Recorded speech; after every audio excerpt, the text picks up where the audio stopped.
ومن سيئات أعمالنا من يهده الله فلا مضل له ومن يضلله فلا هادي له ونشهد أن لا إله إلا الله وحده لا شريك له ونشهد أن سيدنا ومولانا محمدا عبده ورسوله الذي أرسل إلى الناس كافة بشيرا ونذيرا وصلى الله تعالى عليه وعلى آله وأصحابه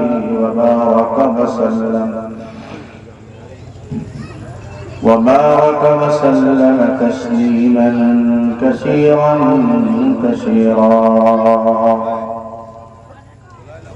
أما بعد فأعوذ بالله من الشيطان الرجيم بسم الله الرحمن الرحيم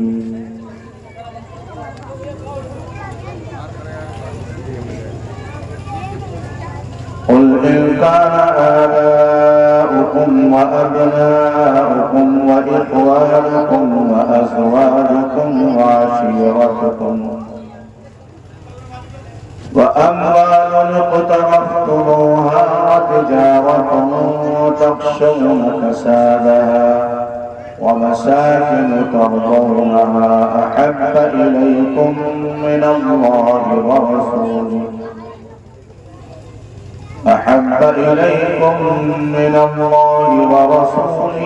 وجهاد في سبيله فتربصوا حتى يأتي الله بأمره إن الله لا يهدي القوم الفاسقين. وقال رسول الله صلى الله عليه وسلم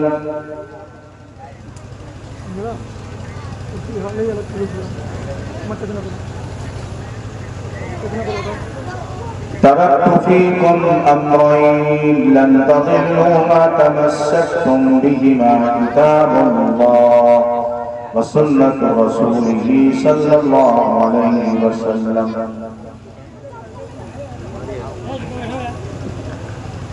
صدق الله مولانا العظيم وصدق رسوله النبي الكريم ونحن على ذلك لمن الشاهدين والشاكرين والحمد لله رب العالمين. ایک بار سارے حضرات درود شریف پڑھ لیں. اللهم صل وسلم وبارك على سيدنا مولانا محمد عبدك وحبيبك ورسولك صلوات الله وسلامه عليه. يا رب صل وسلم دائما أبدا على حبيبك خير الخلق كلهم.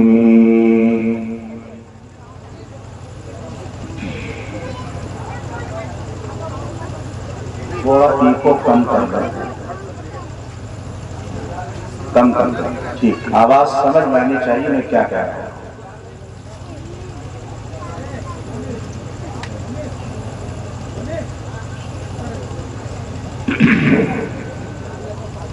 سلام اس پر کہ جس نے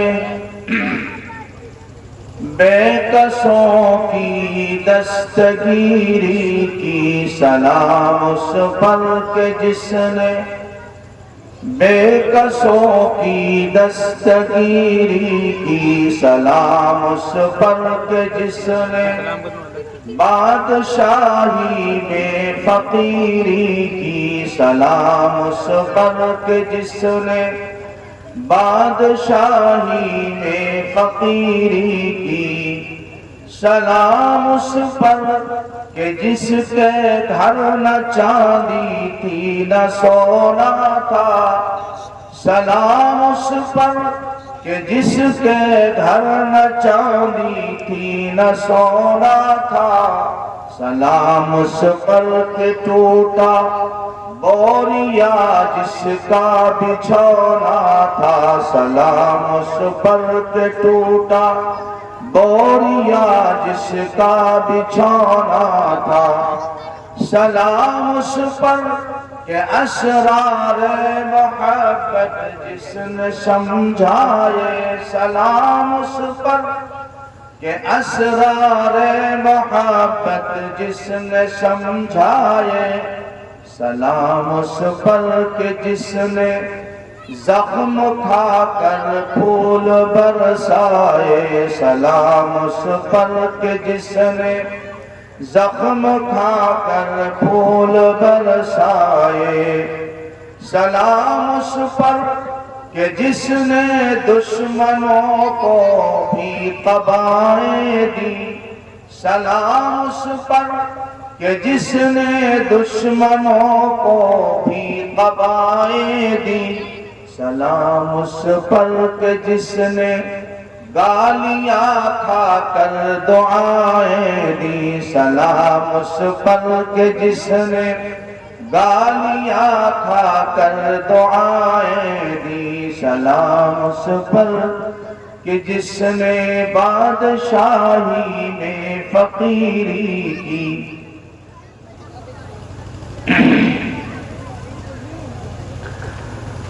محترم حضرات، حضرت مولانا ابو بکر صاحب،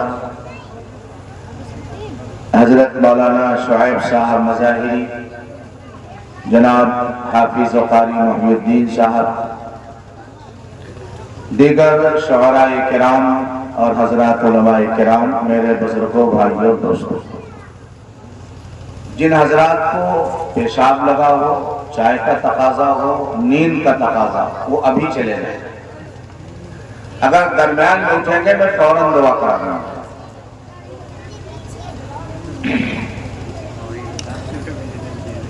ہمارے یہاں مارے باندھے بازار نہیں لگتا،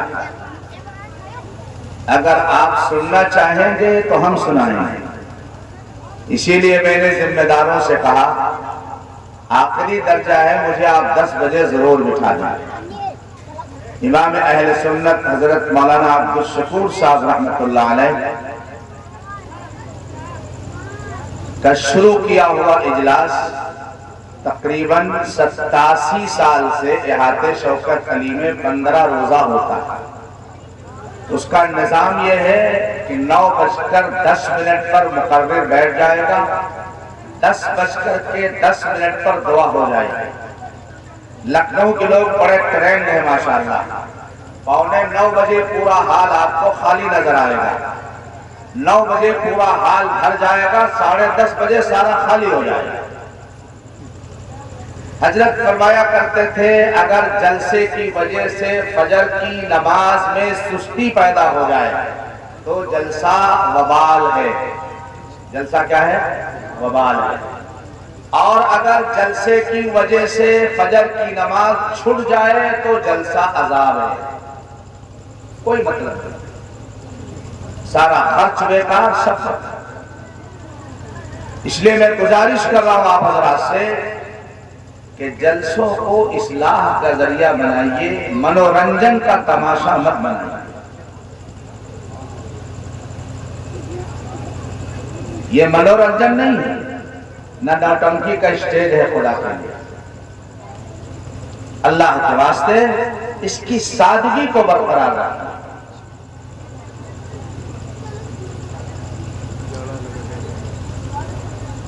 جتنا طبیعت میں مزاج میں سادگی آئے گی اللہ تعالیٰ اتنا ہی اثر پیدا کرتا ہے۔ آج تو میں نے طبیعت کے اضمحلال کی وجہ شیروانی پہن لی، ورنہ میں موسم کے خلاف شیروانی پہننے کا عادی نہیں ہوں۔ میں کہا کرتا ہوں حیدرآباد کی زبان میں اوپر شیروانی اندر پریشانی، پسینہ بہہ رہا، شیروانی پہنے کوئی مطلب۔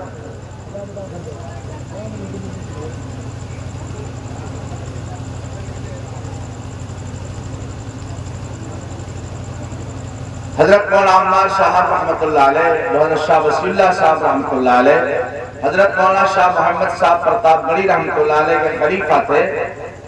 ایک بار کہنے لگے، اکثر الہ آباد کے جلسوں مجھے حضرت بلاتے تھے، فرمانے لگے مولانا فیاض صاحب آپ کی سادگی نے آپ کو مقبول بنا دیا. نہ میں جلسے سے پہلے کریم لگاتا ہوں، نہ پاؤڈر لگاتا ہوں، نہ سجتا ہوں، نہ دھجتا ہوں. سجنے دھجنے والے کے بارے میں آپ کو ایک جملہ ایک شخص کا سنا تھا. میں مدھیہ پردیش گیا، بھوپال سے تقریباً 100 کلومیٹر کی دوری پر ایک بڑے مدرسے کا جلسہ تھا. جلسے سے فارغ ہونے کے بعد جب میں میزبان کے ہاں کھانا کھا رہا تھا تو حافظ جی جو مدرسے کے ذمہ دار تھے ان سے وہ گھر والے کہنے لگے، اگلے سال ایک صاحب لکھنؤ سے وہ گئے تھے جو آدھا گھنٹہ 1 گھنٹہ سجتے ہیں. سفر کی گھڑی الگ، اسٹیج کی گھڑی الگ، سفر کا چشمہ الگ، اسٹیج کا چشمہ الگ. میں ان کے الفاظ سنا رہا ہوں میزبان کے. کہنے لگے حافظ جی اگلے سال کون مولانا کا بلائے رہا ہے کہ بھڑوہا کا بلائے رہا ہے.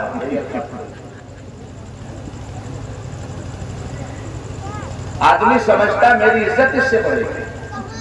نہیں، اپنی نگاہوں میں وہ کچھ بن جائے لیکن انسانوں کی نگاہ میں اس کی حیثیت بلی اور بندر سے زیادہ نہیں ہے. سادگی ہمارے جلسوں کی روح ہے.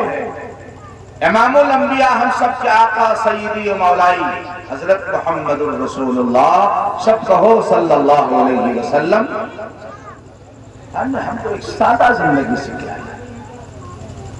چلے جاؤ حکیم الاسلام حضرت مولانا قاری محمد طیب صاحب رحمت اللہ علیہ، حضرت مولانا سید ارشد مدنی دامت برکاتہم، حضرت قاری سید صدیق صاحب رحمت اللہ علیہ پلیٹ فارم پہ لیٹ گئے. کبھی ایسی نہیں تلاش کیا مگر میں نے اپنی آنکھوں سے دیکھا بنگلور شہر میں کسی عالم کو ایئرپورٹ اور اسٹیشن سے لانے کے لیے ایک کار کافی ہے نا. شو روم سے نکلی ہوئی 25 گاڑیاں کھڑی ہیں. ہر نوجوان کی تمنا اور خواہش ہے حضرت 2 منٹ میری کار کے اندر بیٹھ جائیں، حضرت 2 منٹ میری کار کے اندر بیٹھ جائیں. حضرت قاری پیر صاحب رحمۃ اللہ علیہ فرمایا کرتے تھے کار والا بننے کی خواہش مت کرو، ایسے بن جاؤ کہ دنیا کی ساری کاریں تمہاری ہو جائیں. دنیا کی ساری کاریں تمہاری ہو جائیں. سادہ زندگی ان بزرگوں کی، نہ ابا، نہ قبا، نہ کریم، نہ پاؤڈر، نہ چمکیلی گھڑیاں، کچھ نہیں. اللہ تعالیٰ نے وہ اثر پیدا فرمایا کہ حضرت مولانا پالن حقانی صاحب کا بیان آپ لوگوں میں سے کچھ بوڑھے لوگوں نے سنا ہوگا. 3 گھنٹے وہ شخص بیان کرتا تھا. اس زمانے میں جب اچھے ساؤنڈ اور مائک نہیں ملتے تھے 1974 میں ہماری دستار بندی ہوئی حفظ کی امداد العلوم زیک پور کے اندر، تو حقانی صاحب اپنا مائک ساتھ لے کر چلتے تھے، اپنا ہارن اپنا مائک ساتھ لے کر چلتے تھے. بمبئی وغیرہ میں 3 لاکھ کا مجمع ان کی تقریر کے اندر، مگر کبھی گھمنڈ نہیں آیا. ہمارے بزرگوں کا مزاج ہے گھمنڈ کس بات پہ کریں گے بھائی؟ یہ آنکھ اپنی ہے، دماغ اپنا ہے، ذرا سے خالص کا حملہ ہوا سب لقمہ اٹھا کے رکھنے میں انسان محتاج. کس طاقت، کس گھمنڈ، کس دولت پر آپ کو گھمنڈ ہے؟ سب میرے رب کا عطیہ ہے. حضرت مولانا شاہ محمد احمد صاحب پرتاپ گڑھی رحمۃ اللہ علیہ اکثر اسٹیج پر ایک شعر پڑھا کرتے تھے. لوگ تعریفیں کرتے ہیں نا بزرگوں. حضرت ایک شعر پڑھتے تھے، میں کچھ بھی نہیں ہوں. تھوڑا اور کم کرو، ساؤنڈ ذرا کم کرو. میں کچھ بھی نہیں ہوں بخدا کچھ بھی نہیں ہوں. شعر سنیے گا. اور کبھی کبھی یہ شعر جب تمہاری دولت پر، تمہاری کار پر، تمہارے بنگلے پر، تمہارے پھاٹک پر تم کو غرور پیدا ہو، تمہارے علم اور عمل پر غرور پیدا ہو، تو یہ شعر گنگنایا کرو. میں کچھ بھی نہیں ہوں بخدا کچھ بھی نہیں ہوں. میں کچھ بھی نہیں ہوں بخدا کچھ بھی نہیں ہوں. پہچان میری یہ ہے کہ میں کچھ بھی نہیں، پہچان میری یہ ہے کہ میں کچھ بھی نہیں۔ اللہ تعالیٰ ہم اور آپ سب کو سادگی نصیب فرمائے۔ یہ اس لیے میں عرض کر رہا ہوں، اگر کر و فر کا مزاج آپ کا بنا، میں نے بعض کٹھ ملاؤں کو دیکھا کرش والا کرتا پہن کر آئے ہیں، مسجد میں جماعت کا وقت قریب ہو گیا ہے، اگر وہ مسجد میں جا کر وضو کریں گے تو آستین سمیٹنا پڑے گا، کرش ٹوٹ جائے گی۔ اب ان کو گھر جانا ہے، کرتا اتارنا ہے، وضو کرنا ہے، کریم پاؤڈر لگانا ہے، کنگھی کرنا ہے، جماعت چلی جائے بلا سے۔ میں نے کہا لعنت ہو ایسی کرش پر جو جماعت کو چھوڑواتا ہے۔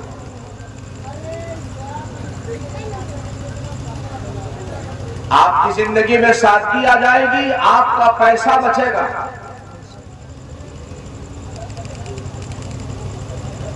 امام الانبیاء ہم سب کے آقا حضرت محمد رسول اللہ صلی اللہ علیہ وسلم کی پاکیزہ زندگی، مجھے آج دو چیزیں بیان کرنا ہے۔ اللہ کے نبی علیہ السلام کی محبت اور آپ کی سیرت، سیرت النبی کے حوالے ہی سے محبتوں کے واقعات مجھے سنانا ہے۔ ایران توران کی ہاکنے کی عادت نہیں ہے۔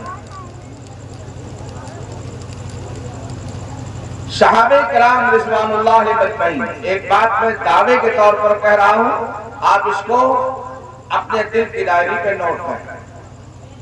اس کائنات میں نبی سے محبت کرنے والا ابو بکر صدیق، عمر فاروق، عثمان غنی، علی مرتضی، حسنین کریمین، ابو عبیدہ بن الجراح، خالد بن ولید، عبد الرحمن بن عوف، سعد و سعید، طلحہ و زبیر، بلال حبشی، عمار بن یاسر، انس بن نضر، ربیعہ بن شکن، زیاد بن شکن، حضرت طلحہ رضوان اللہ علیہ اجمعین سے زیادہ نبی سے محبت کرنے والا نہ کائنات میں پیدا ہوا ہے نہ پیدا ہوگا۔ جو دعویٰ کرے وہ جھوٹا۔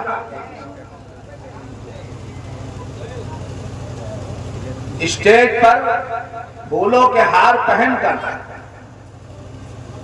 اور میزبان کے یہاں ہردوئی کے لاکھن کے رسگلے کھا کر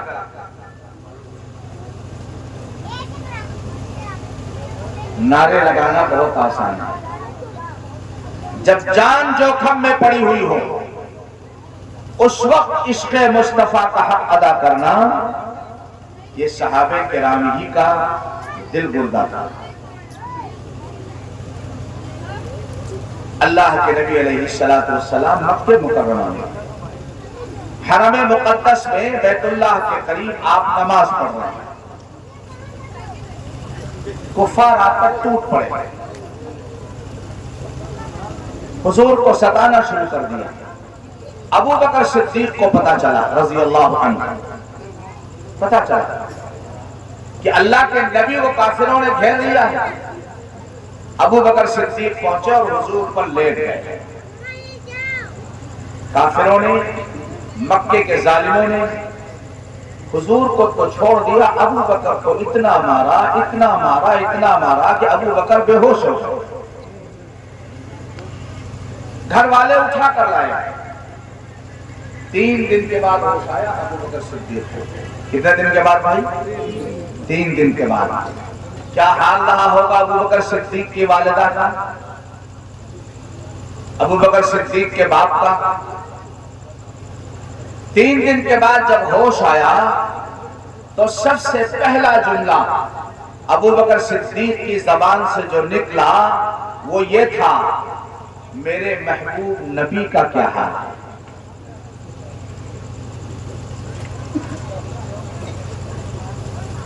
قسم خدا کی، بڑی محبوبہ بیوی اپنے شوہر کو بھول جائے گی، باپ اپنے بیٹے کو بھول جائے گا، بیٹا اپنے باپ کو بھول جائے گا، لیکن ابو بکر صدیق اللہ کے نبی کا تذکرہ زبان پر اللہ کے نبی، میرے محبوب نبی کا کیا حال ہے؟ ماں نے طنز کے طور پر کہا، انہی کی وجہ سے تمہارا یہ حال ہوا، انہی کی وجہ سے تم کو مارا پیٹا گیا ہے، اور پھر تم انہی کا دم بھر رہے ہو۔ ابو بکر صدیق نے کہا مجھے دکھاؤ میرے محبوب نبی کو میں نے دشمنوں کے ڈرنے میں گھرا ہوا دیکھا، مجھے نہیں معلوم میرے محبوب کا کیا حال ہے، جب تک میں دیکھ نہیں لوں گا مجھے چین نہیں آئے گی۔ اماں ذرا دودھ لائیں، بیٹا ذرا دودھ پی لو، 3 دن سے تم کو ہوش آیا ہے، 3 دن کے بعد بہت بھوکے ہو گئے، نقاہت، کمزوری، ذوق۔ اللہ اللہ، یہ صدیق اکبر ہیں، یہ صدیق اکبر ہیں۔ ہاں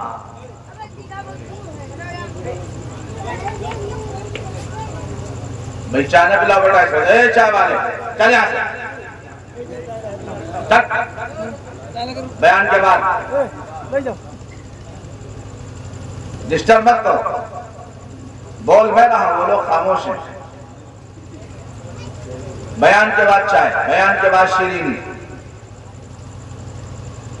اللہم صلی وسلم وبارک علی سیدنا مولانا محمد عبدک وحبیبک ورسولک صلوات اللہ وسلامہ علیہ۔ یا رب صلی وسلم دائما ابدا علی حبیبک خیر الخلق کلہم۔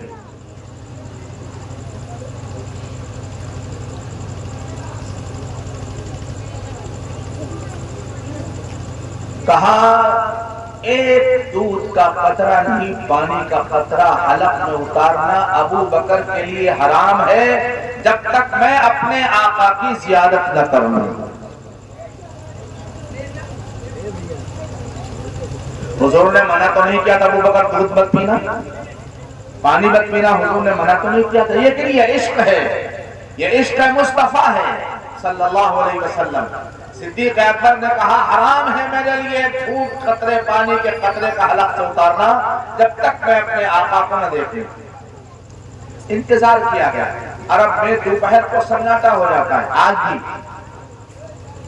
دھوپ جب تیز ہوتی ہے ہر آدمی اپنے گھر میں چلا جاتا ہے۔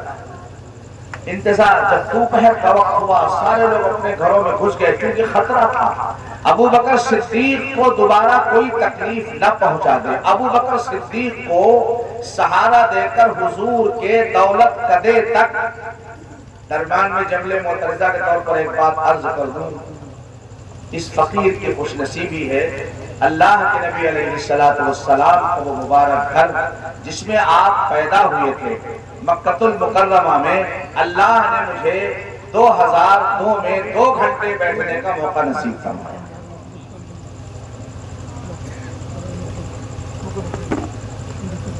میں اپنے خوش نصیبی سمجھتا ہوں، فقر نہیں ہے، شکر کر رہا ہوں مالک کا، اس پروردگار نے اس مقام پر 2 رکعت نفل نماز پڑھنے کا موقع دیا جس کو غار حرا کہتے، اور اللہ کے نبی علیہ السلام جہاں 6 مہینے آپ نے اعتکاف فرمایا۔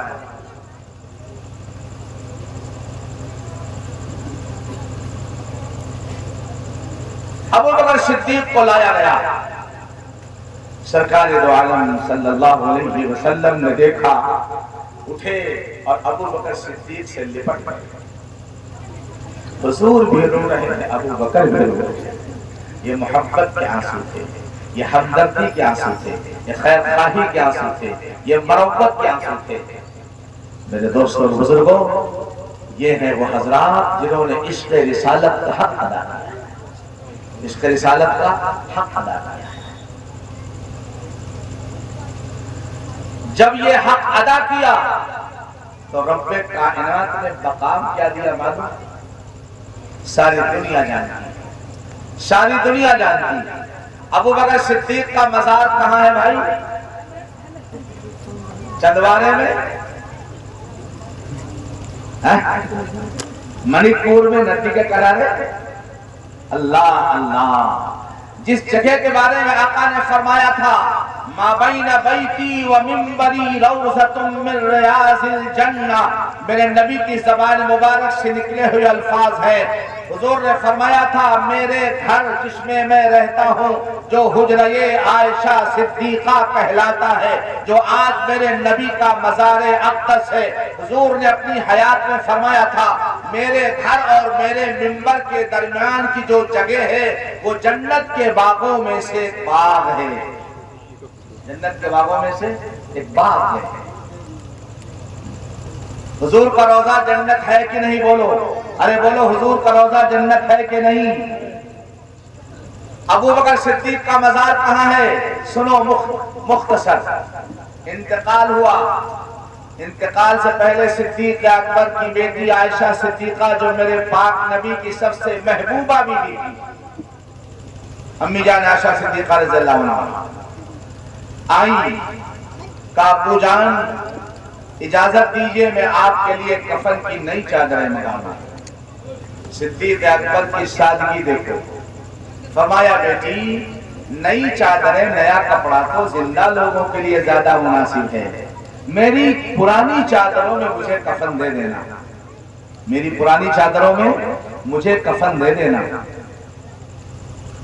اور فرمایا جب میرا جنازہ تیار ہو جائے تو اللہ کے نبی کے روضے کے باہر میرا جنازہ رکھ دینا اور آواز لگانا دوست دوست سے ملنا چاہتا ہے.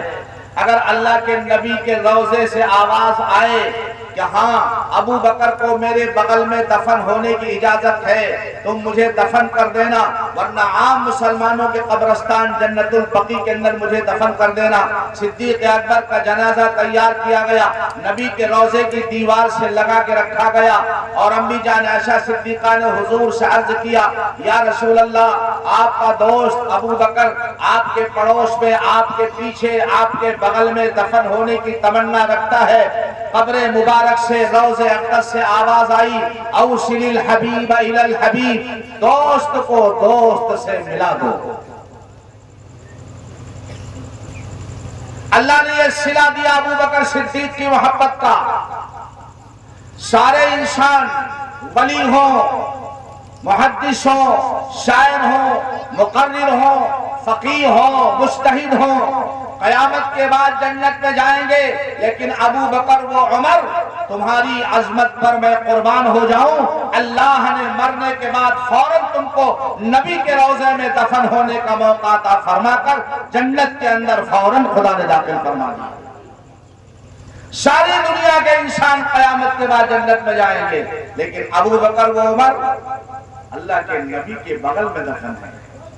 اور کوئی حاجی اگر حج کرنے جائے گا، کوئی عمرہ کرنے والا جائے گا، روضے رسول پر کوئی حاضری دے گا. حکم ہے علماء کرام کا اللہ کے نبی پر پہلے صلاۃ و سلام پیش کرو، پھر آگے بڑھو تو قدم حضرت ابو بکر پہ صلاۃ و سلام پیش کرو، پھر 2 قدم آگے بڑھو حضرت عمر پہ صلاۃ و سلام پیش کرو. تمہاری زیارت مکمل نہیں ہوگی جب تک ابو بکر اور عمر پر بھی اپنے محبوب نبی کے ساتھ صلاۃ و سلام کا نذرانہ نہیں پیش کرو.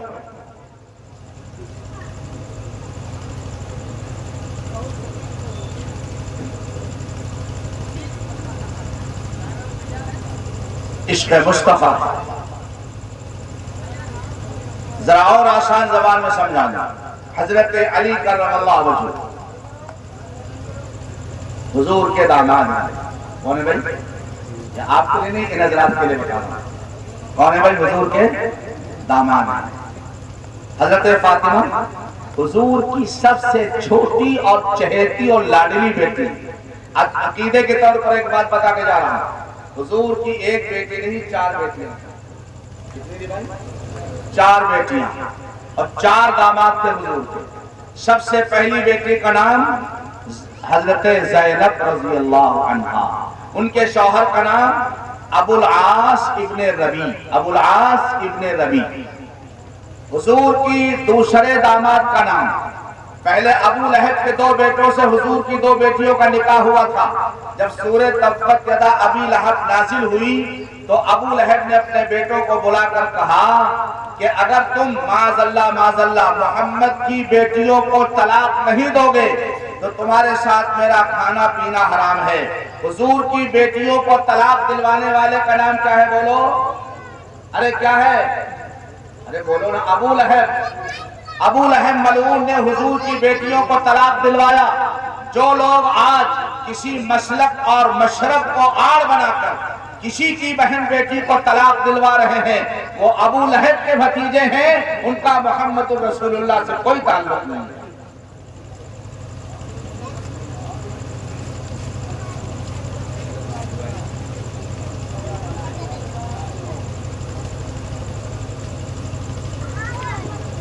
ابو لہب کے بیٹوں نے طلاق دے دی. سنو کیسی گزری ہوگی میرے نبی پر جس کی 2 جوان بیٹیوں کو طلاق دے دی گئی ہو. نیند آئے گی اس کو. ایک نے طلاق دی, ایک نے صرف طلاق نہیں دی بلکہ میرے آقا کے نورانی چہرے پہ تھوکا. ابو لہب کے بیٹے نے میرے نبی کے نورانی چہرے پہ تھوکا. آقا خاموش ہے چونکہ وہ زمانہ امتحان کا زمانہ تھا, آزمائش کا دور تھا. حضور خاموش ہو گئے. اللہ کے نبی نے اتنا فرمایا اللہم سلط علیہ قلب من کلابک. سیرت المصطفیٰ پاک دیکھیے. اے اللہ اپنے شیروں میں سے ایک شیر اس بدنصیب پہ مسلط کر دے جس نے میری بیٹی کو طلاق دی اور میرے چہرے پہ تھوکا. جس نے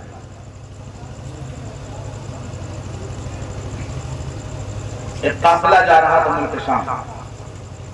ابو لہب وہ بیٹا جو اس قافلے میں شامل تھا جس نے نبی کی بیٹی کو طلاق دی تھی. سن لے اچھی طرح, جو لوگ بلا کسی عذر کے, بلا کسی سبب کے کسی کی بیٹی اور کسی کی بہن کو ذرا سے نمک دال میں زیادہ تو طلاق, ذرا سا کریم پاؤڈر صحیح نہیں لگایا تو طلاق, اور ذرا سے زور سے آواز سے بات کر دی تو طلاق, اچھی چائے نہیں بنائی تو طلاق, اور ذرا تمہارے سالے نے تمہاری خاطر مدارات سردی کے موسم میں ابلے انڈوں سے نہیں کی تو طلاق. وہ بدنصیب لوگ سن لے کان کھول کر کے, اللہ کے نبی کی بد دعا ان سارے بدنصیب لوگوں کے لیے ہے. اللہم سلط علیہ قلب من کلابک. اے اللہ اپنے شیروں میں سے ایک بھیڑیا اور شیر اس پہ مسلط کر. یاد رکھنا نبی کی بد دعا سے کوئی بچ نہیں پائے گا. نبی کی بد دعا سے کوئی بچ نہیں پائے گا. ملک شام قافلہ جا رہا ہے, بیوپاری تجارتی قافلہ جا رہا ہے سوداگروں کا. ابو لہب کا بیٹا بھی شامل ہے, ان کا بھی مال ہے.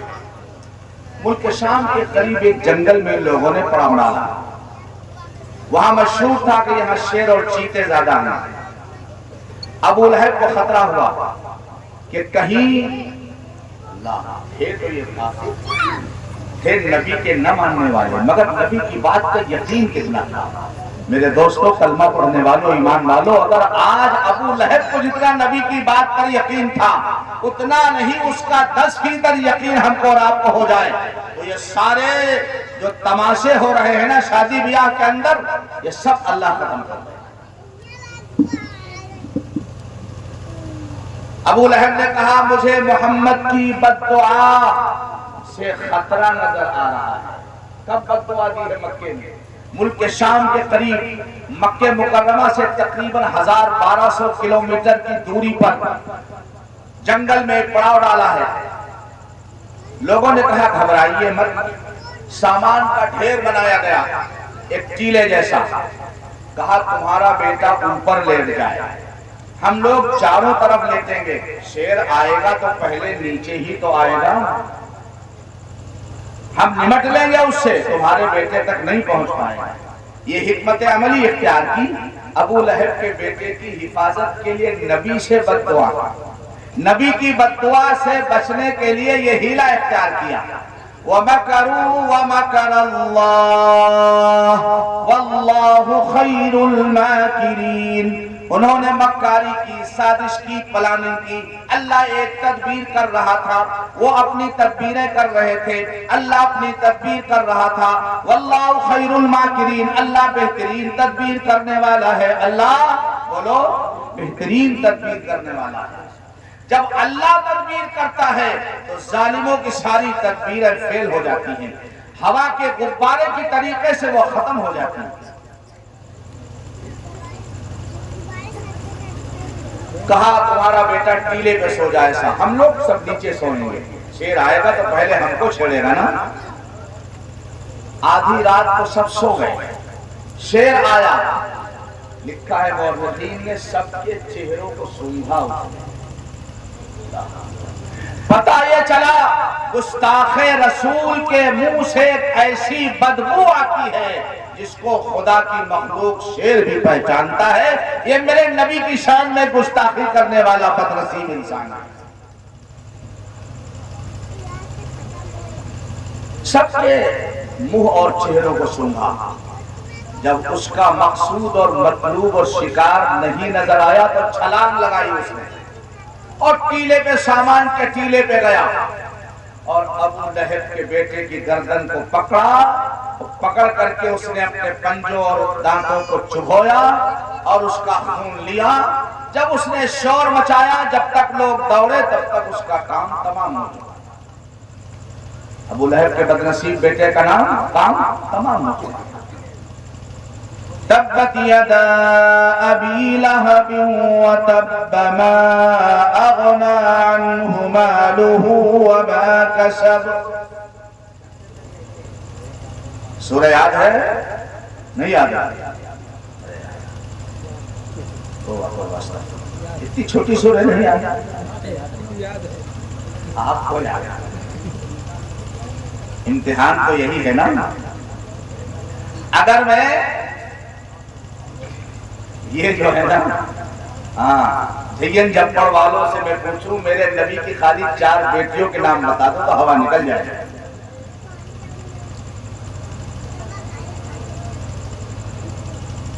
وَقَدْ مَكَرُوا مَكْرَهُمْ وَعِنْدَ اللَّهِ مَكْرُهُمْ وَإِنْ كَانَ مَكْرُهُمْ لِتَزُولَ مِنْهُ الْجِبَالُ فَلَا تَحْسَبَنَّ اللَّهَ مُخْلِفَ وَعْدِهِ رُسُلَهُ إِنَّ اللَّهَ عَزِيزٌ ذُو انتقام۔ ترجمہ صبح دیکھ لینا، میں واقعہ آگے بڑھا رہا ہوں۔ ابو لہب کا بیٹا مر رہا، میرے نبی نے بد دعا کی تھی، کیوں؟ بلا کسی سبب کے اس نے طلاق دی تھی نبی کی بیٹی کو، اور نبی کے بیٹے میں تھوک کر، نبی کے چہرے میں تھوک کر نبی کے چہرے کی توہین کی تھی۔ میرے رب کو سب برداشت ہے، نبی کی توہین برداشت نہیں ہے۔ شیر آیا، کام تمام کر دیا۔ جو لوگ بلا کسی سبب کے اپنی بیویوں کو طلاق دے رہے ہیں، سنبھل جائیں، ناخن ہوش کے ناخن لے لیں۔ وہ بھی کسی کی بہن ہے، وہ بھی کسی کی بیٹی ہے۔ تمہاری بیٹی پھولوں کے سیب پہ جا کر کے رہے، دوسرے کی بیٹی بھینس کی پڑیا ہے، اس کا کوئی مقام نہیں ہے، اس کا کوئی حق نہیں ہے۔ خدا رحم کرے ان بوڑھی عورتوں پر جو ساس بنی بیٹھی گھروں کے اندر ڈائن بن کر کے، جو اپنی بہوؤں کو ستاتی ہیں اور اپنے بیٹوں کے کان بھر کر کے اپنی بہوؤں کے خلاف ان کو آمادہ کرتی ہیں۔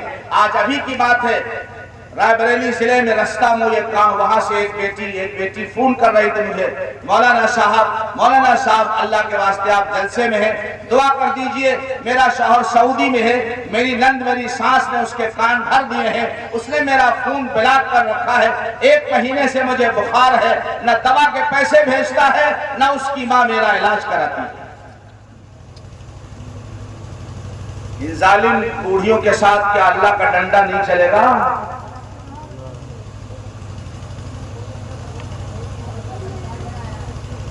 ابو لہب کے بیٹے کام تمام ہو گیا۔ اس کے بعد میرے نبی علیہ السلام نے ان دونوں اپنے بیٹیوں کا نکاح کس سے کیا؟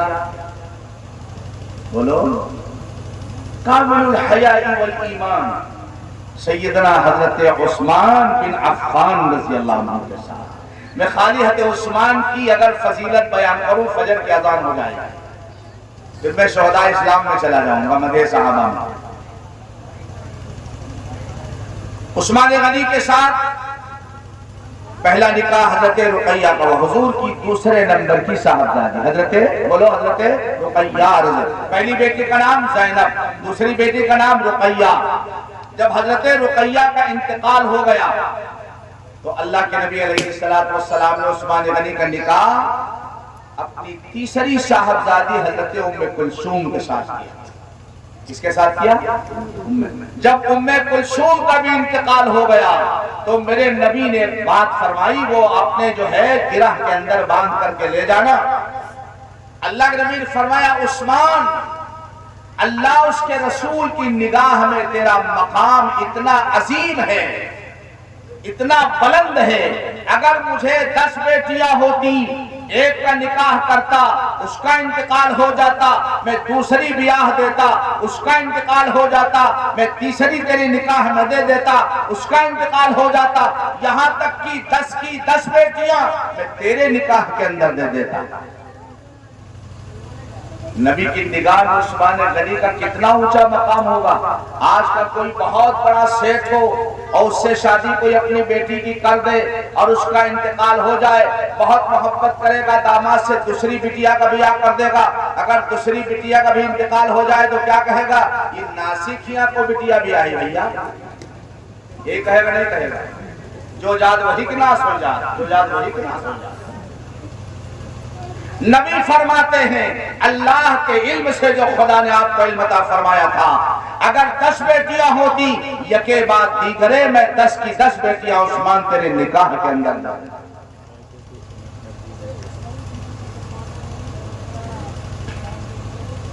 باتوں سے بات نکلتی ہے. حضرت رسول پاک علیہ السلام تشریف فرمانا. ابو بکر صدیق آئے، باریابی کی اجازت طلب کی. حضور نے اجازت دی تھی، ابو بکر صدیق بھی آ کے پردے میں بیٹھ گئے. تھوڑی دیر کے بعد حضرت عمر آئے، اللہ کے نبی سے اجازت مانگی، اجازت مل گئی، یہ بھی اندر جا کے گھر میں بیٹھ گئے. تھوڑی دیر کے بعد عثمان غنی آئے، حضور سے ملاقات کی اجازت مانگی. غور کرنا میرے اس جملے پہ، حضور سے ملاقات کی عثمان غنی نے اجازت مانگی. اللہ کے نبی نے فوراً اجازت نہیں دی. اللہ کے نبی نے فوراً اجازت نہیں دی. حضور ایک لگائے بیٹھے تھے، لنگی مبارک آپ کی یہاں تک چڑھی ہوئی تھی. آپ نے آپ اٹھ کر بیٹھ گئے، لنگی کو درست کیا اور پھر آپ نے عثمان غنی کو اندر آنے کی اجازت دی. آئے، حضور سے راز و نیاز کی باتیں ہوئی. تینوں حضرات چلے رہے. امی جان عائشہ صدیقہ حضور کی بیوی یہ منظر پردے کے پیچھے سے دیکھ رہی تھی.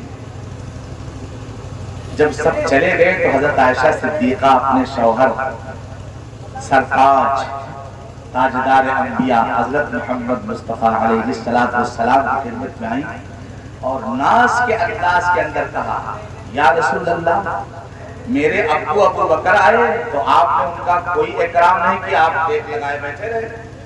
آپ کے خسر عمر آئے تو بھی آپ نے ان کی کوئی خاص عزت نہیں کی، آپ دیکھ لگائے بیٹھے رہے. آپ کے داماد عثمان آئے تو بڑا اکرام کیا آپ نے ان کا، لنگی درست کی اور اٹھ کر بیٹھ گئے، تکیہ چھوڑ دیا. اللہ اکبر، اللہ اکبر. عائشہ صدیقہ نے شکایت بھرے انداز میں جملے کہے. اللہ کے نبی نے فرمایا، عائشہ تجھے کیا معلوم، عائشہ تجھے کیا معلوم، عثمان وہ شخص ہے جس سے آسمان کے فرشتے بھی حیا اور غیرت کرتے ہیں. میں محمد الرسول اللہ عثمان سے کیوں نہ حیا کروں؟ آسمان کے فرشتے جس سے حیا کرتے ہیں، یہ ہے کامل الحیاء والایمان.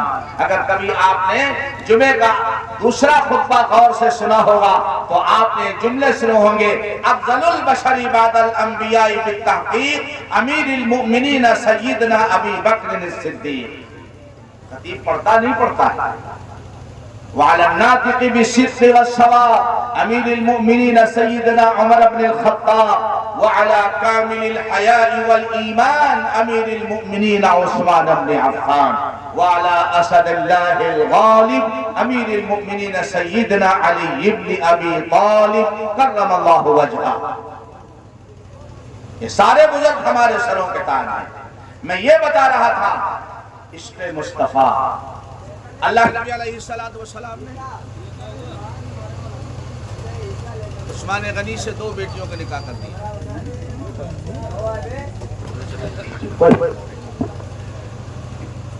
چوتھی بیٹی کا نکاح حضور نے کس سے کیا؟ حضرت علی رضی اللہ عنہ سے. مجھے نکاح کی تفصیل نہیں بیان کرنی تھی. نکاح ہو گیا، زندگی بہت پرلطف گزر گئی. اللہ اکبر. حضرت علی جیسا شیر خدا، حضرت فاطمہ جیسا نبی کی چہیتی بیٹی ہو، کتنی خوشگوار زندگی ہوگی. ایک دن ذرا سی آپس میں کچھ تلخ گفتگو ہو گئی سیدہ فاطمہ اور حضرت علی. حضرت علی ذرا ناراض ہو کر گھر سے باہر چلے آئے. غور سے سننا، میں محبت رسول بتا رہا ہوں. ناراض ہو کر گھر سے باہر چلے آئے. آج کی طرح کی بیٹی ہوتی فوراً اپنے ابا کو فون ملاتی، اگر ابا نہیں ہے تو اماں کو ملاتی، اماں ہم کا یوں کہیں نہیں پھرانا. اماں کا جواب کیا ہوتا ہے؟ تیار رہو، برقع پہنو، بھیا موٹر سائیکل لے آئے ہیں. یہی ہے نا جواب. یہ بیٹی کبھی شوہر کے ساتھ زندگی گزار پائے گی؟ جو ماں ذرا سی شکایت پر اپنی بیٹی کو میکے بلوا لے گی اور اس کو شہ دے گی اور اس کو حوصلہ دے گی کہ اپنے شوہر ساس کو جو چاہو وہ کہہ لو، ہمارے پیچھے تمہارے پیچھے ہماری طاقت، ہمارا مال، ہماری دولت ہے، بھیا آ رہے ہیں موٹر سائیکل کار لیے، وہ بیٹی کبھی بھی چاہے 10 جگہ شادی کرو یہی تماشا کرتی رہے. میکا میکا ہوتا ہے، سسرال سسرال ہوتی ہے. چاہے سگی خالہ کے ہاں اپنی بیٹی کا نکاح کرو، ساس ہونے کا پاور وہ چلائے گی ضرور. ہماری بیٹی کو بتاؤ بٹیا تم کو یہ برداشت کرنا پڑے گا، تب زندگیاں گزرے گی، ورنہ تمہارے اس کی ذرا ایک سی ناک پر مکھی بیٹھی، تمہارے 10 لاکھ روپے شادی کے ڈوب گئے. میں اپنی بیٹیوں سے عرض کرنا چاہتا ہوں، خدا را سلیقہ سیکھیے زندگی گزارنے کا. اللہ کے نبی کی بیٹی نے واویلا نہیں کیا، شور نہیں مچایا، ہنگامہ نہیں کیا، سیدھے اپنے ابو جان امام الانبیاء خاتم النبیین ہم سب کے سروں کے تاج حضرت محمد مصطفیٰ سب کہو صلی اللہ علیہ وسلم کی بارگاہ قدس میں حاضر ہوئی اور کہا یا رسول اللہ، ذرا سے میری اور میرے بچوں کے ابو کے درمیان کچھ تلخ گفتگو ہو گئی، حضور میرے شوہر ناراض ہو کر کہیں چلے گئے. اللہ کے نبی کا اب مزاج دیکھو، آپ کا کردار. یہ نہیں حضور نے کہا آج کے بے ڈھنگے باپ کی طرح، اچھا پالن ہم، ہوسن ہم، کار ہم دہن، فریج کولر واشنگ مشین ہم دہن، ان کی اتنی ہمت کہ تم سے ناراض ہو کر کہیں چلا جائے، دیکھو اس کی ہم کھٹیا کھڑی کر دیں گے. حضور نے نہیں کہا بیٹی بیٹھو، بیٹی بیٹھو، میں علی کو تلاش کرنے جا رہا ہوں. سرکار دو عالم علیہ السلام نے سبق دیا، اگر تمہاری بیٹی ذرا کچھ تمہارے داماد کی شکایت کر رہی ہے، بہت ٹھنڈے دماغ سے سوچو، دماغ کو گرم مت کرو. اللہ کے نبی تلاش میں نکلے. اس زمانے میں اور آج بھی نیک لوگوں کی پناہ گاہ مسجد ہے. کیا ہے بھائی؟ پریشان ہوئے مسجد پہنچے. اللہ کے نبی علیہ السلام مبارک زمانے کے اندر سورج گرہن ہوا تو ویڈیو بنا رہے تھے صحابہ ہیں تمہاری طرح. سورج گرہن زلزلہ ہوا تو ویڈیو بنا رہے تھے. اللہ، سارے صحابہ اللہ کے نبی مسجد میں نماز شروع کر دی. حضور نے اتنی لمبی نماز پڑھی سورج گرہن کے موقع پر، اتنی لمبی نماز پڑھی، بعض کمزور صحابہ غش کھا کر بے ہوش ہو کر زمین پر گر گئے. اتنی لمبی نماز رو رہے تھے، اے اللہ میری امت کو ہلاک نہ فرما. یہ کہیں عذاب تو نہیں سورج گرہن جو آیا، کہیں خدا کا عذاب تو نہیں ہے، خدا ناراض تو نہیں ہے. ہم ویڈیو بناتے ہیں، سیلاب آیا تو ویڈیو بن رہا، زلزلہ بھوکم آیا تو ویڈیو بن رہا ہے، کوئی حادثہ ایکسیڈنٹ ہو گیا تو ویڈیو بن رہا ہے. اللہ کے نبی علیہ السلام مسجد تشریف لے گئے، دیکھا حضرت علی سو رہے ہیں دوپہر کا وقت.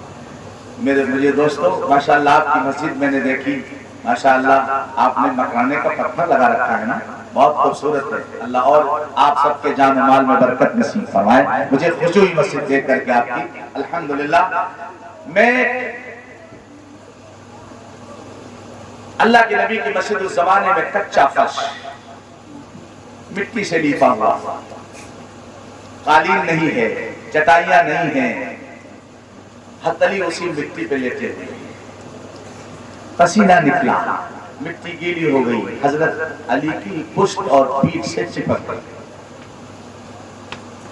اللہ کے نبی تشریف لائے، بڑے پیار سے آپ نے دیکھا میرا داماد سو رہا ہے، بڑے پیار سے فرمایا تم یا ابا تراب قم یا ابا تراب، اے مٹی کے باپ اٹھ جاؤ، اے مٹی کے ابو اٹھ جاؤ۔ ہم کو کوئی پتھر اور اینٹ کا باپ کہے تو خوش ہو جائیں گے؟ اللہ کے نبی نے حضرت علی کو ابو تراب کہا۔ ابو تراب کوئی بہت اچھا جملہ نہیں تھا مٹی کے باپ، لیکن محبوب کی زبان مبارک سے نکلا ہوا جملہ تھا۔ صحابہ کی محبت یہ تھی۔ ارے تم صحابہ کے پاس کہاں جا رہے ہو؟ یہ جو بیوقوف نوجوان ڈیڑھ بالش کے موبائل لیے اندھی پلیا پہ بیٹھے اپنے کسی کالی چڑیل سے باتیں کر رہے، اسے پوچھو اگر وہ سونے کی جگہ پتھر بھیج دے تو ان کا بار بار چومے یہی حجر اسود آئے چوم لو۔ ہو رہا نہیں ہو رہا؟ محبوب کی زبان سے نکلا ہوا جملہ بھی محبوب ہوتا ہے۔ میں یہ آج کا سبق دینا چاہتا ہوں، اللہ کے نبی نے محبت کے ساتھ جو دے دیا، کلمے والو اس کو پکڑ لو، جس سے منع کر دیا اس سے رک جاؤ۔ تمہاری یہ کالی ڈائن اگر تم کو روک دے، فلانے سے بات کری ہو تو تم سے فون نہ کروائے، تو تم اس سے ہمیشہ کے لیے توبہ کر لو گے۔ کالی ڈائن نے اگر منع کیا ہے اور اگر نبی نے منع کر دیا تو ہیلے بہانے تلاش کرتے۔ مفتی صاحب کو راستہ بتاؤ، کونو راستہ؟ مفتی صاحب باپ کی جاگیر ہے شریعت، مفتی صاحب راستہ بتائیں گے؟ وہ سرحدی پٹھان تھا، اس کے پاس سے گیا، اس نے کہا حضرت میں نے طلاق دیا ہے اپنی بیوی کو۔ کہا کہہ دیا ہے؟ خان کہہ طلاق کہہ دی؟ کہا کہ سوچ رہا تھا۔ مفتی صاحب نے اس کا جائزہ لینا تھا، اگر دیکھ 3 لی ہیں تو گنجائش ہے، اور اگر 1 2 ہوئی تو کوئی گنجائش نہیں۔ اس نے کہا اللہ کا قسم، اللہ کا قسم میں نے 2 3 لیا ہے، 3 لیا ہے۔ مفتی صاحب نے لکھ دیا معاملہ صاف ہو گیا، معاملہ صاف ہو گیا۔ یہ سمجھا کہ ہماری بیوی کے ملنے کا راستہ صاف ہو گیا۔ بڑی خوشی سے فتویٰ دکھا رہا، دیکھو کتنا اچھا مفتی ہے، ہمارا راستہ صاف کر دیا۔ کسی نے فتویٰ پڑھا، کہا راستہ صاف نہیں کر دیا، ہمیشہ ہمیش کے لیے تیرے بیوی کا تعلق صاف کر دیا۔ اب کبھی نہیں جوڑ ہوگا جب تک حلالہ نہیں کرے گا۔ اب دوبارہ آیا، ارے مفتی صاحب غلطی ہو گئی، اللہ کا قسم، اللہ کا قسم میں نے 3 نہیں دیا، 2 دیا ہے، 2 دیا۔ کہا قیامت تک 2 کا وظیفہ پڑھو، تمہاری بیوی حلال نہیں ہوگی تیرے لیے، جا۔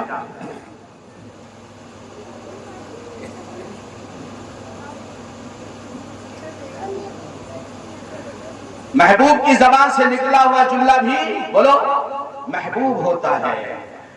پوچھو حضرت علی رضی اللہ تعالیٰ عنہ کی سیرت پڑھنے والوں سے، صحابہ کرام بڑے پیار سے کہتے تھے یا ابا تراب، اور حضرت علی خوش ہو کر جواب دیتے تھے بے شک یہ میرے محبوب نبی کا دیا ہوا خطاب اور ٹائٹل ہے۔ اور آگے چلو، ایک صحابی ہیں یمن کے رہنے والے، کلمہ پڑھا، حضور کے ساتھ لگ گئے، بلی پالنے کا شوق تھا، اپنے بغل میں بلی کا بچہ دبائے، جب دیکھو چلے جا رہے۔ حضور نے فرمایا یا ابا ہریرہ، اے بلی کے باپ۔ آپ خوش ہو جاؤ گے بلی کا باپ کہا جائے، آپ بکری کے ابو کہا جائے، خوش ہو جاؤ گے؟ یا ابا ہریرہ، اللہ اکبر، یہ محبت رسول ہے، یہ عشق مصطفیٰ ہے۔ ابو ہریرہ کو نبی کی زبان مبارک سے نکلا ہوا ٹائٹل، یہ جملہ اتنا پسند آیا۔ نام ان کا عبد الرحمن ہے، نام بھول گئے، ابو ہریرہ کے نام سے مشہور ہو گئے۔ محدثین کرام پر اللہ رحمت نازل فرمائے، انہوں نے اسی لقب سے آپ کا تذکرہ کیا۔ عن ابی ہریرہ رضی اللہ عنہ قال قال رسول اللہ صلی اللہ علیہ وسلم، حضرت ابو ہریرہ، کبھی آپ نے اگر فضائل اعمال یا مرتقبہ حدیث کے حلقوں میں بیٹھے ہوں گے، حضرت ابو ہریرہ کہتے حضور نے یہ فرمایا، حضرت ابو ہریرہ کہتے حضور نے یہ فرمایا۔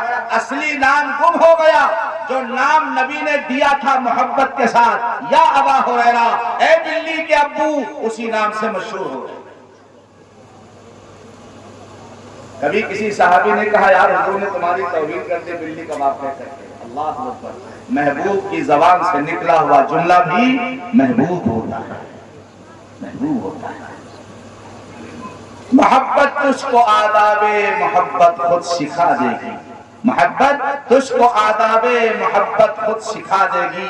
ذرا آہستہ آہستہ ادھر رجحان پیدا کر. حضرت محمد مصطفیٰ صلی اللہ علیہ وسلم سے محبت کرنے والوں کے انداز عجیب ہیں. اور ایک واقعہ سنا دوں. غزوہ احد کا موقع ہے. اللہ اکبر اللہ اکبر. صفیں لگ گئی دشمن کے سامنے, کلمے والوں کے صفیں لگ گئی. جب سب صفیں تیار, اب بالکل مقابلہ ہونے والا ہے, کفر اور اسلام کا مقابلہ ہونے والا ہے. اللہ کے نبی کھڑے ہوئے, آپ نے فرمایا الحرب سجال, جنگ ایک ڈول ہے, کبھی بھرا ڈول آتا کنویں سے, کبھی خالی آتا, کبھی شکست ہوتی کبھی فتح ہوتی. اگر میں نے تم میں کسی سے کوئی پیسہ لیا ہو یا میں نے کسی کو کوئی تکلیف دی ہو اور وہ مجھ سے بدلہ لینا چاہتا ہو تو بدلہ لے لے. کل قیامت کے میدان میں میرے خدا کے سامنے دعوے دار نہ بنے. آج مجھ سے بدلہ لے لے. اللہ کون کہہ رہا ہے؟ شہنشاہ کائنات, فخر دو جہاں, امام الانبیاء, ہم سب کے سروں کے تاج, ہم سب کے دلوں کی دھڑکن حضرت محمد مصطفیٰ علیہ السلام نے فرمایا جو مجھ سے بدلہ لینا چاہے وہ لے لے. کل قیامت کے دن خدا کے حضور میں تمہارا بدلہ نہیں چکا پاؤں گا. سارے صحابہ سناٹے ہیں. یہ نبی کا انصاف ہے, یہ نبی کا انصاف ہے. جنگ کے بعد دیکھیں گے نہیں, ابھی بدلہ لے لے. جنگ میں پتہ نہیں کیسے حالات پیش آئے, ابھی بدلہ لے لے. ایک صحابی آگے بڑھے, کہا یا رسول اللہ میں آپ سے بدلہ لا. صحابہ چونک گئے, یہ تو نبی کی دعائیں لینے کا وقت ہے, یہ کیسا بدنصیب انسان حضور سے بدلے کی بات کر رہا. کہا کیا میں نے تکلیف دی؟ کہا حضور جب آپ صف کو درست کر رہے تھے تو آپ نے جو آپ کے ہاتھ میں چھوٹی سی کھجور کی شاخ ہے چھڑی, یہ آپ نے میرے پیٹ پہ چبھوئی ہے اور کہا استو واقیموا صفوفکم, سیدھے ہو جاؤ اپنی صف کو درست کر لو. آپ نے چھڑی چبھائی میرے پیٹ کے اندر. اللہ کے نبی علیہ السلام آگے بڑھے, فرمایا ادنو منی, قریب آ جاؤ, قریب آ جاؤ. حضور نے چھڑی اس کے ہاتھ میں دی, فرمایا آؤ, جتنے زور سے میں نے چھڑی تمہارے پیٹ میں چبھوئی تھی اتنی طاقت سے چھڑی میرے پیٹ میں چبھو لو. کل قیامت کے میدان میں رب العالمین کے سامنے میرے حق میں کوئی تم مدعا مت پیش کرنا, مقدمہ مت پیش کرنا, میں وہاں تمہارا بدلہ نہیں دے پاؤں گا, جو بدلہ لینا یہاں لے لو. اس شخص نے کھڑے ہو کر کہا یا رسول اللہ بدلہ مکمل نہیں ہوگا. جب آپ نے میرے پیٹ پر چھڑی لگائی تو اس وقت میرے پیٹ پر کوئی بنیان, کوئی کرتا, کوئی چادر نہیں تھی, میرا پیٹ ننگا تھا. یا رسول پاک آپ کے جسم مبارک پر کرتے کا دامن ہے, اگر میں کرتے کے دامن کے اوپر سے لکڑی چبھاؤں گا بدلہ مکمل نہیں ہوگا, لہٰذا آپ دامن کو اٹھائیے. قیامت کا منظر تھا, صحابہ کرام کی چیخیں نکل گئی, یہ کیسا انسان ہے جو میرے نبی سے کلمہ پڑھ کر کے لوگ سوچنے لگے یہ منافق معلوم ہوتا ہے, یہ منافق معلوم ہوتا ہے. حضور سے بدلنے کی بات.